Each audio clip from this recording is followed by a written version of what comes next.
By the time of the Sui dynasty, Shaolin Temple maintained a team of guards as a safety and security measure, and all the members of the special team were strong, brave, and of course very good at fighting.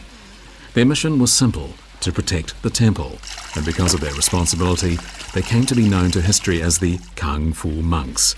In effect, Shaolin Temple had its own armed forces 1,400 years ago.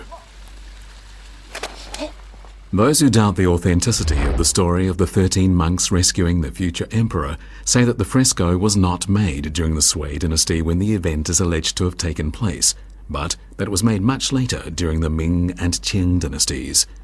It is likely, they say, to be an artistic representation of a known story, and thus cannot be accepted as evidence the story itself is true.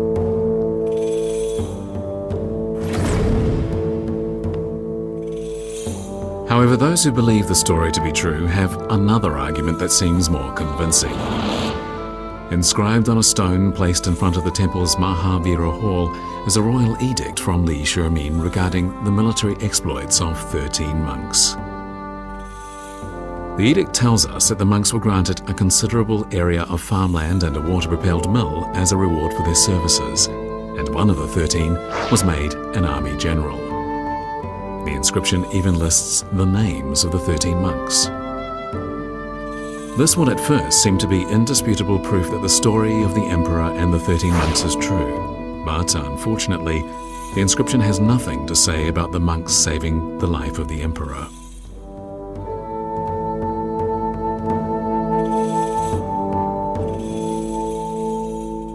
Li Shimin 给少林寺的所刻的这块碑里，他并没有讲到他自己被困在什么地方，是少林寺的13个贡僧救了他，并没有这件事。他讲的只是当时的大的政治形势下，少林寺做了正确的选择，来支持了他的统一战争，支持了他打败王世充的战争。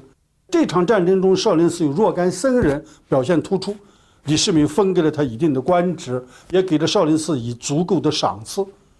历史的事实就是如此。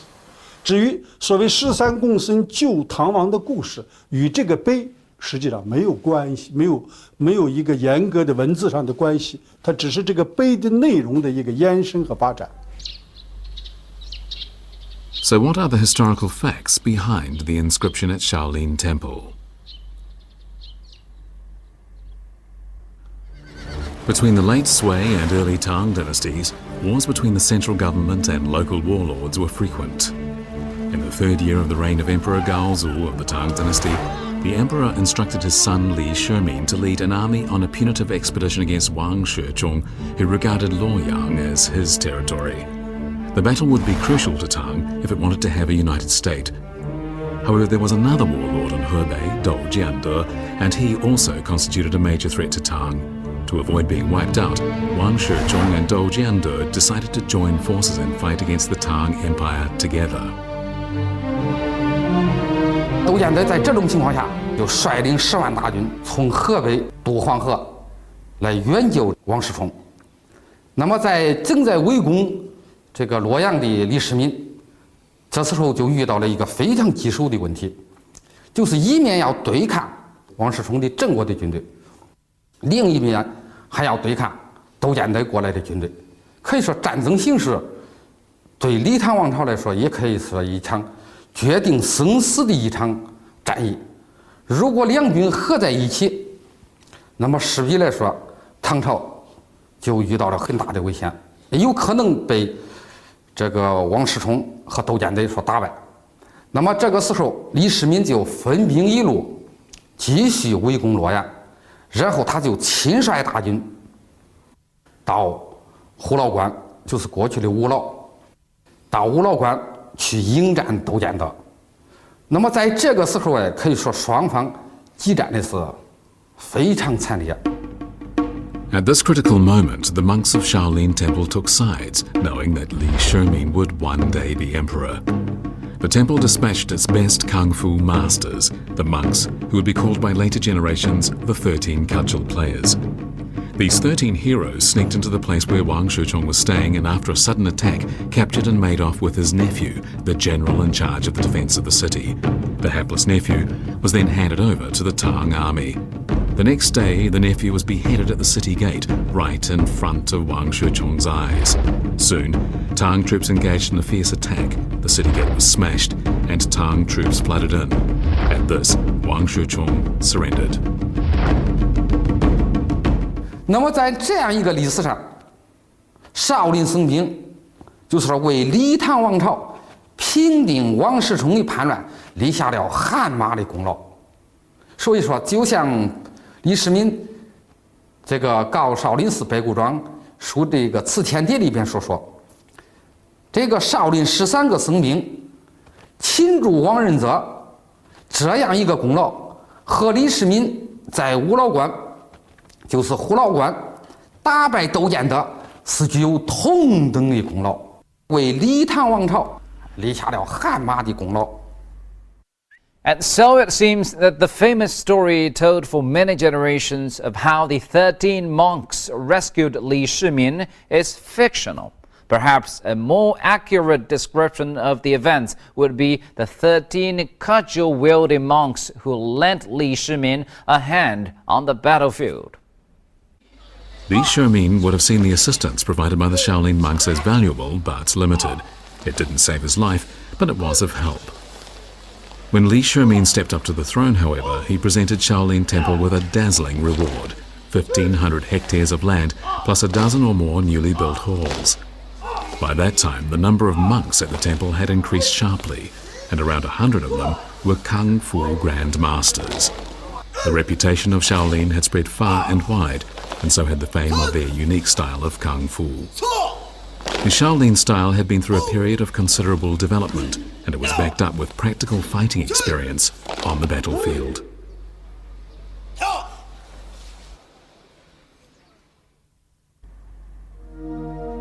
The techniques of Shaolin boxing reflect practical need, attacking and defending with ease.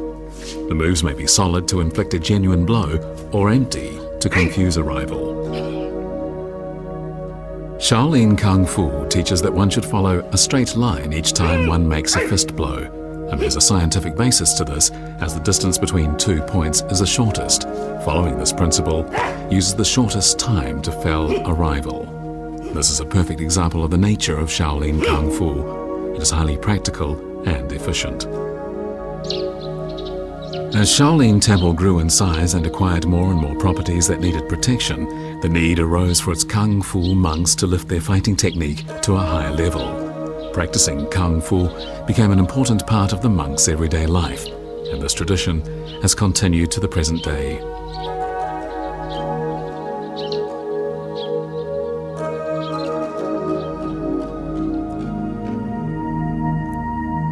It is 5 o'clock in the morning at Shaolin Temple. This is the time when Kung Fu monks rise to practice. To the monks of Shaolin Temple, this is the most important part of the day. It is also the reason why so many children have come to live in the temple.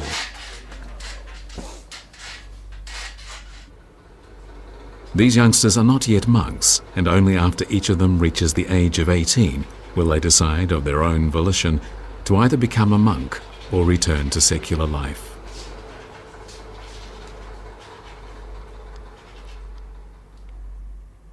Young as they are, the children have to begin fundamental training now, and so every morning they do standing practice on plum blossom stakes. Moving easily and swiftly between the stakes is a basic skill of Shaolin Kung Fu. After practicing the horse riding step on these stakes for 100 days, they will be able to leap into the air and fall steadily on their feet on the stakes.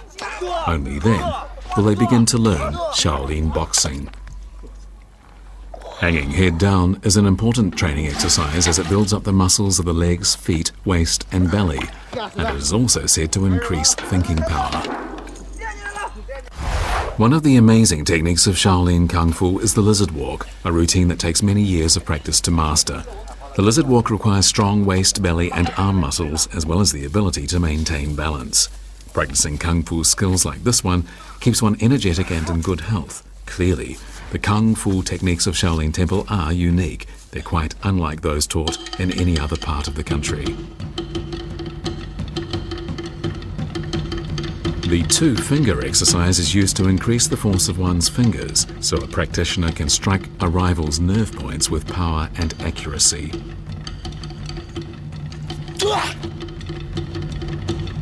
The iron cloth technique is used to make the body tougher, so it will be able to withstand a very hard blow.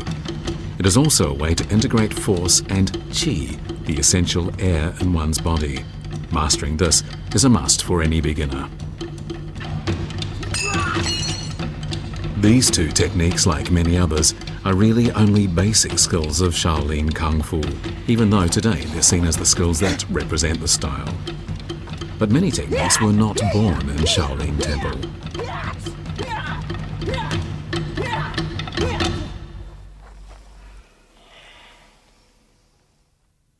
天下功夫出少林，也有一种说法，就是少林功夫出天下的。其实少林功夫啊，也是源于社会，吸收这个百家之所长吧。它这个体系啊，是慢慢形成的，也不是说在某个阶段去形成，也是通过历代高僧大德吧，不断的演练，不断的总结。吸收一些百家之所长，形成少林功夫这个完整的体系。因为它那个历史比较久远，所以说不断的吸收一项外来的东西，又把少林寺总结出来，又传到外边，来回这个反复这样来去一个过程。 Throughout its history, Shaolin Temple invited famous kung fu masters to visit, so practitioners could compare notes on boxing and cudgel play.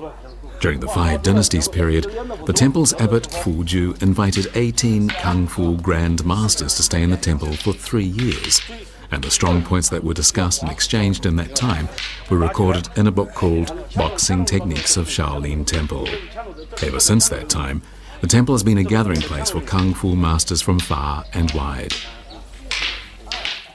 So, in a nutshell, the reason why Shaolin Kung Fu could develop into the most influential school of martial arts in the world is its openness. Shaolin Kung Fu has always been prepared to adopt the best skills from the many other schools of martial arts in China. This, in turn, has enhanced its appeal among Kung Fu practitioners. Thank you for staying with us on today's New Frontiers and tuning in again next time for more stories about the Shaolin Temple and the Shaolin Kung Fu. I'm Jι Σιάο Τζун from CCTV International. Goodbye.